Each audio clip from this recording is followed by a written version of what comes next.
Welcome to Hood Champion Boxing and Sports. In boxing, you find a way to win, you find a way to lose. Also, if you're a boxer, man, look, you got to stand up for your rights like Bob Marley said, man. Now, I'm going to be honest with you. I'm going to be fair to the sanctioning bodies. I will definitely be as fair as I can to these fighters. Look, man, this stuff with this secret society and these sanctioning bodies stripping fighters of belts and forcing them to vacate belts and go into immediate purse bids to where they end up in a situation where they have to go and defend their title for, 1/20th of the last fight purse they received, man. That's horrible, man. Now, I'm going to tell you what else is horrible when these sanctioning bodies are inconsistent. If you let guys, doesn't matter who it is, if you let them hold on to your belt and not defend against a mandatory for a year, 2 years, longer than that, so why didn't the rules apply to those guys? Earl Spence had belts for a while. Canelo, we all know the deal with Canelo, right? So what's the issue? Why the inconsistencies? All right, because when I take a look at it, man, I'm telling you, man, I don't like it. But after reading through a few articles, it's like, okay, I kind of get it as far as what's happening with these guys, but at the same time, I don't really agree with how they're approaching stuff, because I just think, and this is the problem, man, when you're in those kind of positions, man, you got to be consistent. You have to be consistent, man. Whatever you're doing for one person, there's always going to be some exceptions to the rule, but there should be some transparency. Whatever you're doing for one, you probably need to be doing it for everybody. But if not, you got your defense has to be tenable. Your justification for what you're doing has to be tenable, right? And I'm not so sure when it comes to the WBA, the WBO, the WBC, the IBF. I'm not sure if their arguments are tenable. Okay. Now what I will tell you is, let's take a look at Josh Taylor's situation. Now, we know Josh Taylor, the whole WBA. Just to keep it simple, right? Josh Taylor, he faced Catterall, big controversial. People felt Catterall won. Josh Taylor still remained. He kept his titles, become undisputed, right? Anyway, trying to force him to fight Alberto Puello, and it went to a purse bid. The purse bid came back where Josh Taylor had just made millions to fight Catterall, would have made like a couple $100,000 or something like that. Josh Taylor wasn't having it. So they knew that, and then also he was being forced to try to go into negotiation with another belt. It's impossible to do. Plus, even if the sole focus was on that WBA belt, he's not going to go and fight somebody for a couple $100,000 when he just made millions. Why would he sit there and take a fight like that? Are you crazy? So then Josh Taylor's like, nah. Then I guess there was some story I saw there about where he's like, he's getting married and got the honeymoon and all that. That's not the reason why he decided to let go of that WBA belt. He wasn't looking out for Puello or looking out for Rolly Romero or looking out for Israel Barrosos. No. He was like, yo, y'all crazy? I just fought for millions. I'm not fighting for a few hundred. So that's something that I get it with these sanctioning bodies. They want to have their belts active and stuff like that. But I'm going to tell you, it boils down to money. That could be right. Why? When it comes to these sanctioning bodies, that sometimes they let fighters do what they want and not really defend the belts. Because I'm telling you this right now, I know for a fact that palms are getting greased. Simple. If you want to hold on to your belt, pay them. They will take your belt because they want it defended. They want their little percentages. And if they're not, and if you're giving them that, whatever the arrangement is, they'll let you do whatever you want. So you can't make me believe that guys who are allowed to keep their belts aren't somehow greasing the palms of these sanctioning bodies. Now, when you look at Jermell Charlo situation, man, they've been on Jermell for a minute about fighting Tim Tszyu, and I get it. But then Jermell had injury. I think it was to his hand. He might have to go to therapy, stuff like that. But again, with these sanctioning bodies, obviously Jermell, he's not trying to play hardball, or he's not trying to pay nobody under the table. But they come down and say, okay, you want to go up there and fight Canelo? Cool. Well, we're going to take your belt because you got a mandatory defense here. And when you look at it, you can't really blame Jermell Charlo for taking the Canelo fight because of the payday. It's not because he's ducking Zoo, he's afraid of Zoo. You know what I'm saying? If anything, he ducked like a $1 million payday to go up there and challenge Canelo and to pick up like an 8, 10. Somebody said rumors are he made like more like 15 million, something like that. So Jermell Charlo got paid fighting Canelo. But so if you want to say he ducked Tim Tszyu, well, I got to tell you, hold your horses, quit taking it to the stupid. But again, when you start talking about the WBO, man, their rules are a little bit funky, man, because, you know, they'll let you fight down one weight division if you're the WBO champion. They'll let you fight up one weight division if you're the WBO champion, right? And you still hold your title. If you win, you can decide on which title you want to keep and what weight division, and then go on and defend, right? So the rules are a little bit different, but they have their explicit guidance that everyone needs to follow. But I still think it kind of sucks because, okay, now sanctioning body, you have your belt back. You can elevate somebody, right? And they just become the champion. They didn't really fight for it, but whatever. That's a whole other argument, right?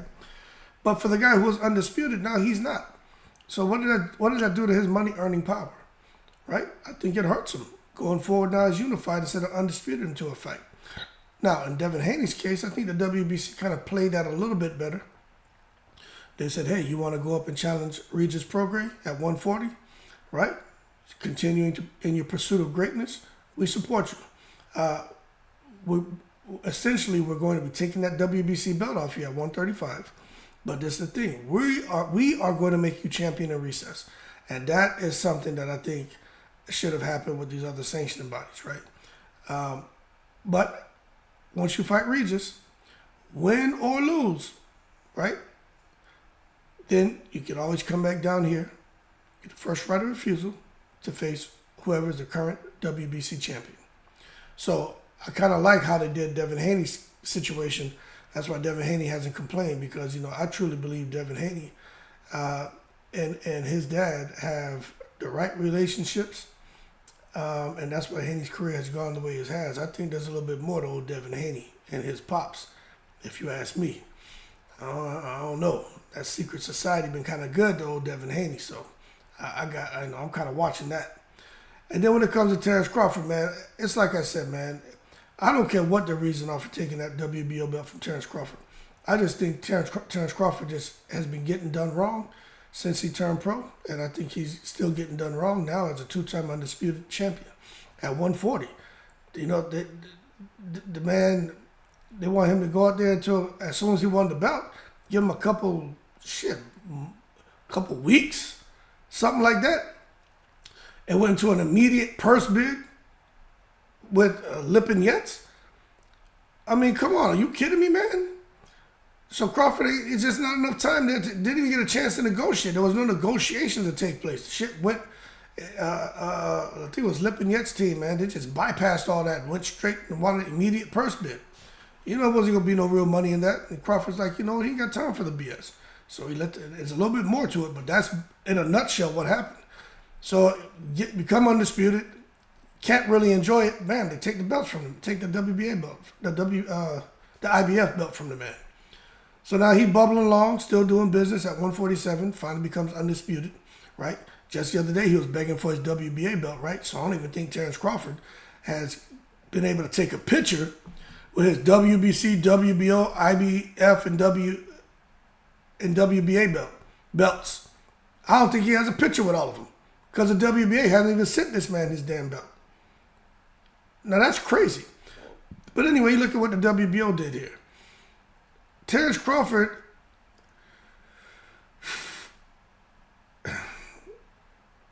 look, I think you've heard me say a lot that when you get to a certain level, you got to learn to listen a lot more and talk very little, right? That's something that not everybody has, that's not a quality everyone developed. But when Terence Crawford was like, I'm not fighting boots, he's not on my radar, I'm looking for, you know, basically big money fights, right? That's where I think for him, where he may have kind of hurt himself a little bit, but at the same time, when it comes to the WBO, I mean the IBF, Look, they want their belt defended, man. And Jerome Boots Ennis, this is something else that I think is a little bit crazy.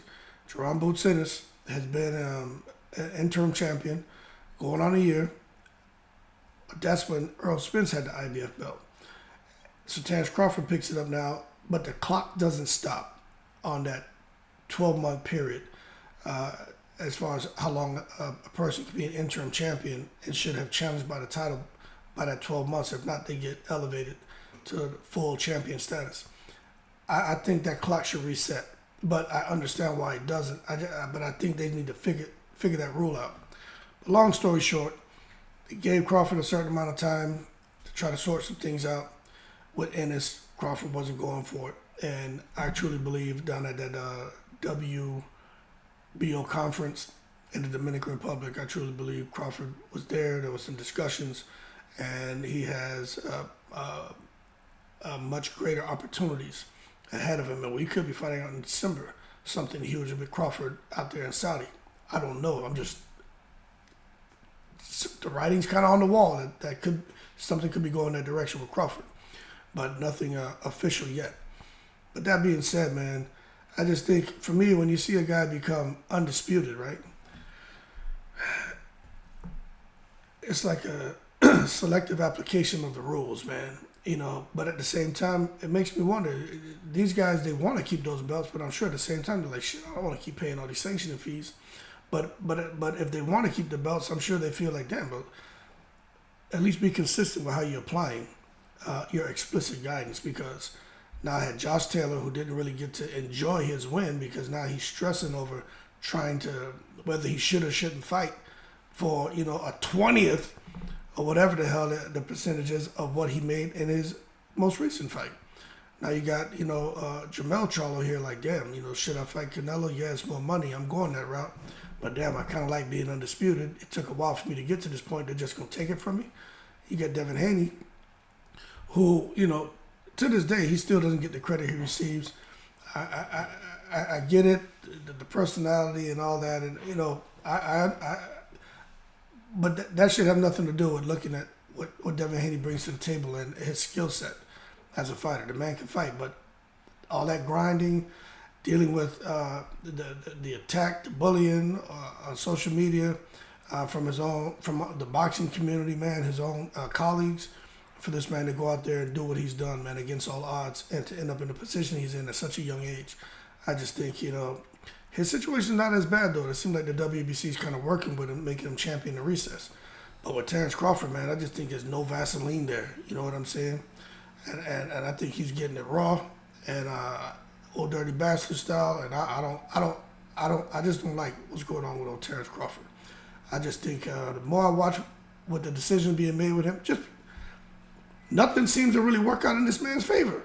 He's got to really, fight tooth and nail for everything. So when it comes to me and these videos I do, when I talk about Terence Crawford, I'm not biased. I like Zab Judah and Chris Bird, man. But with Terence Crawford, man, I've been there, man. Not even boxing related, man. I'm talking about it. And before I retired, man, all those years in my career, I know how it is, man, to see things happen and be like, damn. I know, I'm just telling you, man, when you're really number one, right? But they'll try to rack and stack you as number 3 or 4. But you're number one. That guy they made number one over you, he knows you're number one. But the system, the secret society, right? They'll still sit there and try to stick it to you. But Terence Crawford's pushing through. Man's still winning. I now more than ever hope Terence Crawford makes a fight with a huge purse. I hope he goes to Saudi. You know what? They don't want to treat you right, man. Go out there to Saudi, get your money. Forget all the Kinahan talk and all that. Go get your dough. You know what I'm saying? I'm gonna support him doing that. Go make $50 million. You know what I'm saying? Do that shit for your family. This man out here, man, you don't hear no crap about him and his wife. His kids out here doing excellent. You know what I'm saying? People just want to pick and choose and say craziness about him and his family, about him, his accomplishments.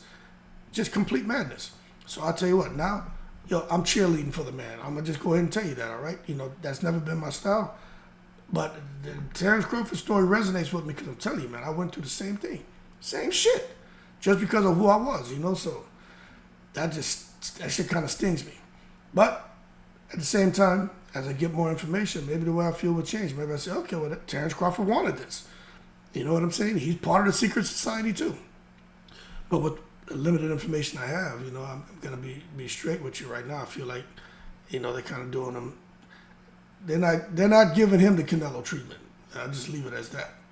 That being said, go full Bob Marley, man. If you feel you're not being done right, you feel like doing you wrong, stand up for your rights, man. You got a voice, don't suffer in silence. But at the end of the day, you could almost kind of understand the sanctioning bodies and the reason why they did what they did with Taylor, with Jermell, with Devin, with Crawford. But again, it may not agree. And then when you look at the selective application of the explicit guidance, it makes it even harder to kind of digest and accept what they're forcing on us. That being said, y'all keep cool. Shout out to the veterans, all 7 continents. In the breeze.